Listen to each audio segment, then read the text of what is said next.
নেত্রী বেগম খালেদা জিয়ার সুস্থতা কামনা করি, তার দীর্ঘায়ু কামনা করি। এমন এক প্রধানমন্ত্রীর আজকে জন্মদিন, যে নাকি সবসময় দেশের গণতন্ত্র নিয়ে চিন্তা করে, দেশের মানুষের ভালো ভাগ্য নিয়ে চিন্তা করে এবং জনগণেরকে সুস্থতা এবং কাজকর্ময় কিভাবে ভালো হয়, সবসময় দেশের জন্য কি করলে জনগণ ভালো থাকবে। আজকে এমন এক প্রধানমন্ত্রীর আমরা এই জন্মদিনে আমরা সবাই উপস্থিত হয়েছি। আমার পক্ষ থেকে যারা এখানে উপস্থিত হয়েছেন সবাইকে ধন্যবাদ জানাই এবং দেশনেত্রী বেগম খালেদা জিয়ার জন্য সকলের কাছে দোয়া চাই। আপনারা সবাই দোয়া করবেন, আল্লাহ তাআলা যেন তাকে সুস্থ করে এবং আগামীতে দেশ পরিচালনার জন্য তাকে কবুল করে।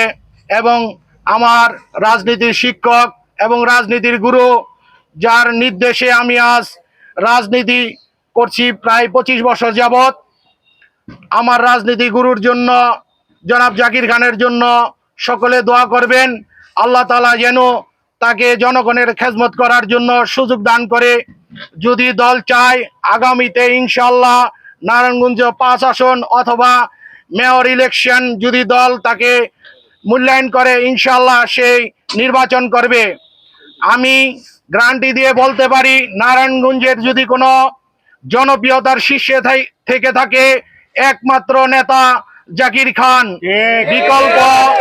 বিকল্প কোনো নেতৃত্ব লোক তার মতন হয় না। আমার দীর্ঘ রাজনীতির অভিজ্ঞতায় আমি বলতে পারি যে যদি দল তাকে নির্বাচন করার জন্য নমিনেশন পেপারস দেয়, ইনশাআল্লাহ বিপুল ভোটে সে জয়লাভ করবে।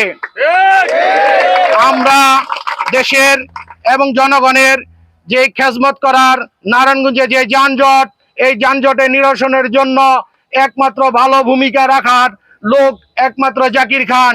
সন্ত্রাস, নৈরাজ্য, চাঁদাবাজি জন্য একমাত্র লোক হইল জাকির খান, যে নাকি চাঁদাবাজকে সন্ত্রাসকে কখনো প্রশ্রয় দেয় না।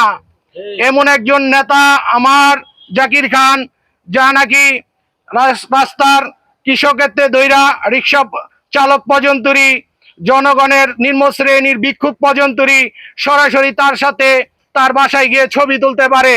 কখনো তার ভিতরে আমি ভেদাভেদ দেখি নাই।